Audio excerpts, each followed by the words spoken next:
قل إن الموت الذي تفرون منه فإنه ملاقيكم ثم تردون إلى عالم الغيب والشهادة فينبئكم بما كنتم تعملون.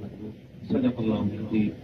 قال النبي صلى الله عليه وسلم: الدنيا سجن المؤمن وجنة الكافر، أو كما قال عليه الصلاة والسلام. صدق الله العظيم. يا رب صل وسلم على حبيبك خير الخلق كلهم. تمام احباب ایک مرتبہ بآواز بلند نماز والا درود شریف پڑھ لیں. اللهم صل على محمد وعلى آل محمد كما صليت على إبراهيم وعلى آل إبراهيم إنك حميد مجيد. اللهم بارك على محمد وعلى آل محمد كما باركت على إبراهيم وعلى آل إبراهيم إنك حميد مجيد. میرے انتہائی واجب الاحترام برادران اسلام، دوستوں، بزرگوں، بھائیوں، اللہ رب العزت کا کروڑا انعام و احسان ہے کہ اس نے ہمیں دین کی نسبت سے بیٹھنے کی توفیق عطا فرمائی. یقیناً میرا اور آپ کا یہاں بیٹھنا خالصتاً اللہ کی رضا کے لیے، اللہ کے حبیب حضرت محمد مصطفیٰ خاتم النبیین صلی اللہ علیہ وسلم کی محبت میں اور مرحومین کے اصال ثواب کے لیے، میرا اور آپ کا اس کے علاوہ کوئی مقصد نہیں. اور حدیث مبارکہ میں ہے کہ جو شخص دین کی نسبت سے بیٹھے اس کا ایک لمحہ بیٹھنا 70 سال کی عبادت سے بہتر ہے. ایک لمحہ بیٹھنا، اور وہ بھی دین کی نسبت سے، دین کی فکر میں، کیونکہ میں اور آپ دین کی نسبت اور دین کی فکر میں بیٹھے. ایک ایک لمحہ ہمارا بیٹھنا انتہائی قیمتی ہے. اور پھر مرحومین کے اصال ثواب کے لیے جمع ہے. تو آج ہم بیٹھے ہیں، کل ہمارے لیے بھی کوئی بیٹھے گا. اگر آج ہم کسی کے لیے وقت نہیں نکال سکتے تو پھر یقین کر لیں کل کو ہمارے لیے بھی کوئی وقت نکالنے والا نہ ہوگا. اگر آج ہم کسی کے لیے ہاتھ اٹھائیں گے، قرآن پڑھیں گے، ذکر و اذکار کریں گے، فاتحہ قل شریف پڑھیں گے، تو کل کو امید نہیں، یقین رکھنا چاہیے کہ کل کو ہمارے لیے بھی کوئی نہ کوئی فاتحہ پڑھنے والا ہوگا. تو محترم سامعین، موت برحق ہے، اس سے کسی کو انکار نہیں.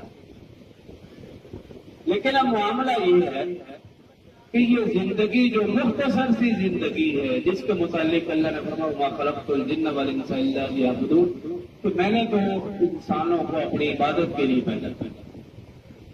اس کا اب یہ مطلب ہرگز نہیں ہے کہ اللہ کا مطالبہ یہ ہے کہ صبح سے شام تک تم صرف عبادت ہی کرو، کچھ نہ کرو. ایسا بھی نہیں ہے. عبادت کے لیے تو پیدا کیا. اب آسان سا عبادت کا طریقہ یہ ہے کہ جو ہمارے نبی حضرت محمد خاتم النبیین صلی اللہ علیہ وسلم نے کیا، میں اور آپ صبح سے شام تک اس طریقے پر اپنا ہر کام کرتے چلے جائیں تو وہ عبادت. صبح اٹھنے کے بعد جوتا پہنتے ہیں، لباس پہنتے ہیں، واش روم جاتے ہیں، کھانا کھاتے ہیں. یہ سارے معاملہ صرف یہ دیکھ لیں میرے نبی کا طریقہ کیا تھا. واش روم جانے کا طریقہ کیا ہے، باہر آنے کا طریقہ کیا، دعائیں کون سی ہیں، لباس پہننے کا طریقہ کیا، کھانا کھانے کا طریقہ کیا.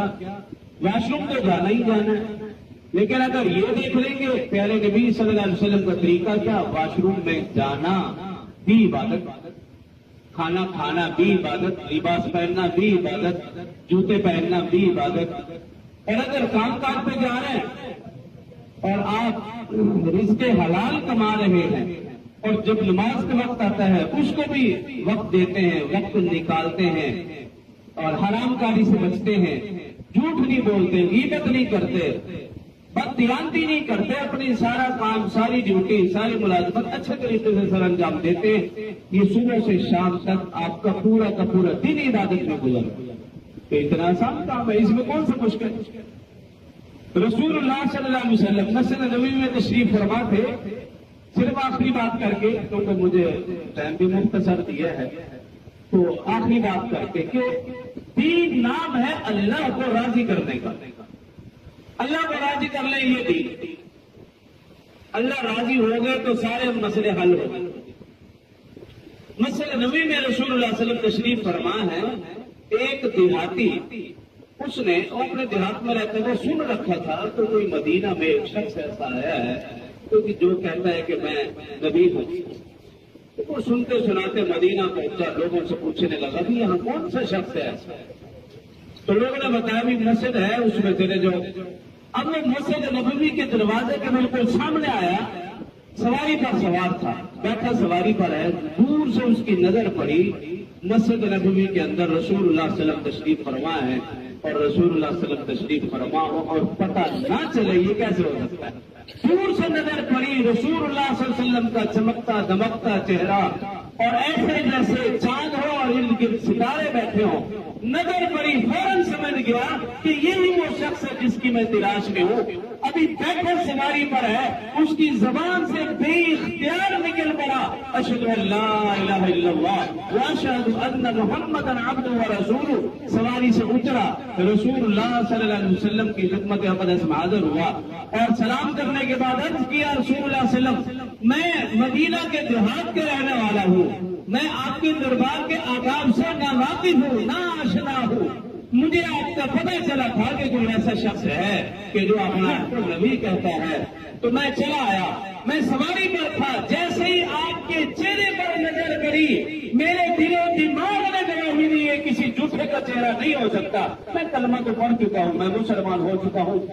اب میرے پاس وقت بہت کم ہے, مجھے چند ایک بنیادی مختصر سی اہم باتیں سکھا دیں. اب رسول اللہ صلی اللہ علیہ وسلم نے جو باتیں اسے سکھائی وہ بات کر کے میں بات ختم کرتا ہوں. چند ایک اہم باتیں ضروری اور مختصر سے سکھائیے, لمبی چوڑی بات نہیں مجھے چاہیے اس دیہاتی ریاض, کیونکہ وہ آداب سے نواز کرتا. تو آپ صلی اللہ علیہ وسلم نے کہا اچھا پھر سنیے. سب سے پہلی بات اسے کہی کہ اللہ کی عبادت ایسے کرنا کہ اس کے ساتھ کسی کو شریک نہ ٹھہرانا. اللہ اپنی ذات میں بھی وحدہ لا شریک ہے, اپنی صفات میں بھی وحدہ لا شریک ہے, صفات کے تقاضوں میں بھی وحدہ لا شریک ہے. اللہ کی عبادت ایسے کرنا کہ اس کے ساتھ کسی کو شریک نہ ٹھہراتا ہے. پہلی بات یہ ارشاد. اور دوسری بات ارشاد فرمائی کہ دن میں 5 نمازیں پڑھتے ہیں, ہو سکے تو نفلی نمازیں بھی پڑھ لینا. اشراق ہے, چاشت ہے, تہجد ہے. اب وہ دیہاتی تھا, دوسرے کا یاد سنا تو 5 نمازیں ہیں نا, اس کا تو میں وعدہ کرتا ہوں زندگی میں کبھی 5 نمازیں نہیں چھوڑوں گا. لیکن میں دیہاتی ہوں, کام کا زیادہ بھیڑ بکریاں جانور ہیں, جو آپ نفلی عبادات کی بات کریں میں اس سے معذرت ابھی سے ہی معذرت میں نہیں پڑھوں گا. اب رسول اللہ صلی اللہ علیہ وسلم نے اگلی بات ارشاد فرمائی کہ سال میں 1 مہینہ رمضان کے روزے فرض ہیں, ہو سکے تو نفلی روزے بھی رکھیں. سوال پیچھے روزے محرم الحرام 9 محرم کا 10 محرم کا روزہ ہے, شب برات کا روزہ ہے, اسی طرح جمعرات کا روزہ ہے, پیر کا روزہ ہے, ہر مہینے کی 13, 14, 15 کے روزے ہیں چاند کے حساب سے. تو دیہاتی طرف سے لے کر یا رسول اللہ صلی اللہ علیہ وسلم میرا خود کا وعدہ رمضان کا 1 مہینہ تو ضرور روزہ رکھوں گا. یہ جو آپ نفلی روزوں کی بات کر رہے ہیں یہ ابھی سے میں نہیں. آپ نے فرمایا اگلی بات, سال میں 1 مرتبہ زکات فرض ہے, صرف 2.5% 40واں حصہ اپنے مال میں سے. ہاں اگر ہو سکے تو صدقہ و خیرات نہیں کرنا. اس نے عرض کیا رسول اللہ صلی اللہ علیہ وسلم جو میرے ذمہ زکات ہے میرا وعدہ ہے کہ وہ میں ضرور ادا کروں گا سال کے بعد جو بھی زکات بنے. لیکن جب صدقہ و خیرات کی بات کریں نا, اس سے ابھی سے معذرت ہے میں نہیں دوں گا. میرا اپنے بال بچے جانور ہے, میرا اپنا نظام ہے. پھر رسول اللہ صلی اللہ علیہ وسلم نے ارشاد فرمایا زندگی میں 1 مرتبہ حج فرض ہے, اگر ہو سکے تو نفلی حج یہ عمرہ وغیرہ اس کا بھی اہتمام کرنا. اس نے عرض کیا رسول اللہ صلی اللہ علیہ وسلم حج تو میں ضرور کروں, لیکن جو نفلی حج ہے یا عمرہ ہے اس کی میری معذرت وہ میں نہیں کروں. اور پھر رسول اللہ صلی اللہ علیہ وسلم نے جو اگلی بات ارشاد فرمائی وہ سننے کے قابل فرمایا اپنے قریبی رشتہ داروں کے ساتھ صلہ رحمی کرنا, یہ ساری کی ساری عبادات تیری قبول ہوں گی. اگر خدا نہ خاصا رشتہ داروں کے ساتھ وہ بھی قریبی رشتہ داروں کے ساتھ تیرا اگر اچھا سلوک نہیں ہے تو یہ ساری کی ساری عبادات تیرے منہ میں مار دی. اس نے عرض کیا رسول اللہ صلی اللہ علیہ وسلم ضرور باتیں آپ نے ارشاد فرمائی، میرا پکا وعدہ ہے میں ان پر ضرور عمل کروں گا۔ اپنی سواری میں سوار ہوا چلا گیا۔ رسول اللہ صلی اللہ علیہ وسلم نے صحابہ کرام کو متوجہ کیا اور کہا بھی دیکھو اگر یہ شخص اپنی بات پر پکا رہا، ان احکامات پر مضبوطی سے عمل کرتا رہا، میں تمہیں یقین سے کہتا ہوں کہ یہ شخص جنتی ہے۔ یہ مختصر سے دین، اللہ کو راضی کرنے کا نام دین ہے، اور یہ ضروری احکامات ہیں۔ حقوق اللہ، حقوق العباد، اللہ کا حق بھی ادا کرتے رہے، بندوں کا حق بھی ادا کرتے رہے، زندگی بھی سنور جائے گی، آخرت بھی سنور جائے گی، اور موت بھی اچھی رہے گی۔ اگر خدا نخواستہ یہ جو تھوڑے سے احکامات ہیں ہم ان پر عمل پیرا نہ ہو سکے، سستی اور غفلت رہی، تو پھر آگے والا معاملہ خطرے والا ہے۔ جو کہا سنا اللہ مجھے بھی اور آپ کو بھی عمل کی توفیق دے گا۔